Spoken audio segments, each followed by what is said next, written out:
From this week's reading, we focused a lot on Lee Strasberg and his method of acting.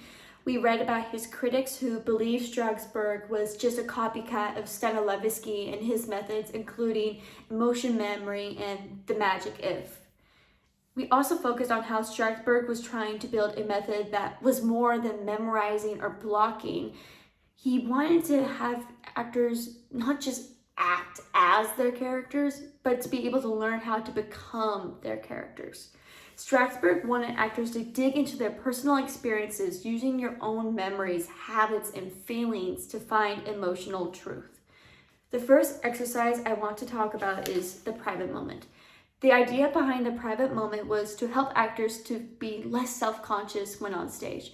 Actors have a tendency to get into their heads, and when they do that, they lose focus. They step out of the scene, which can make their performance become more dull or way too much. It becomes almost performative, like a melodrama.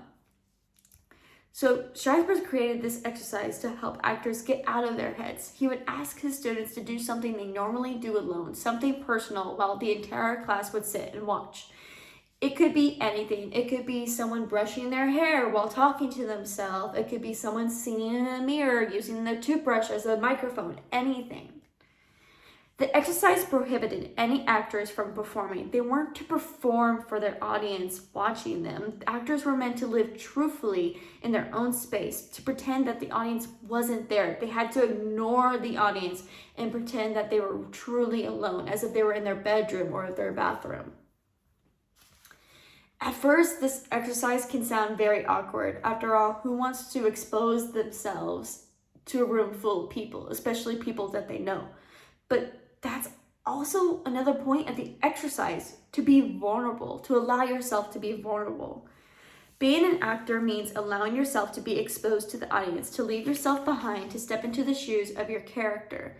This exercise is meant to help actors stop performing and start being, to allow something to be real, to be presented on stage. You forget about being judged, and your actions and behavior become much more honest and much more authentic. This exercise helps actors to open up and to find new layers of expressions they didn't even know that they had. I think that the real magic behind Strasberg's method, it's not about faking an emotion. It's about finding the parts of yourself that you hide and using them to create the true, authentic performances needed for your character. I personally really like this exercise because I, as an actor, can also really get caught into my head. And so I think this exercise can help actors kind of take a breath, relax, and learn to ignore the eyes watching you. You don't need to perform to act. You just need to be willing to be vulnerable and let yourself be. The second exercise I want to talk about is effective memory, or more commonly called emotion memory. Although I have done exercises similar to it, I never quite fully grasped the concept of this exercise until this week's reading. With this exercise, an actor recalls a past experience that triggers a strong emotion, but instead of reliving the memory literally, the actor has to focus on the sensory details about it. They have to focus on their senses. What did they smell? What did they hear? What could they feel? If they could taste, what did they taste? Those sorts of things. Strasberg said that effective memory wasn't about breaking down on stage. It was about recreating emotions safely and consistently. This is a very important distinction, since I think it's one that so many actors tend to misjudge. The goal wasn't to suffer. The goal is about channeling your personal truth into your work.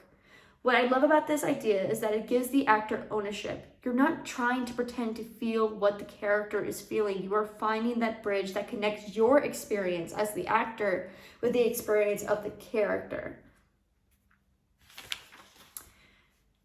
Strasberg's method isn't meant to be an old school acting technique. It's more of emotional training for actors. The private moment helps actors shed self-consciousness, while the effective memory helps them build a connection and find emotion truth. Yes, this critique has been criticized and can be too intense, but no one can deny how powerful it is when done correctly. Thank you.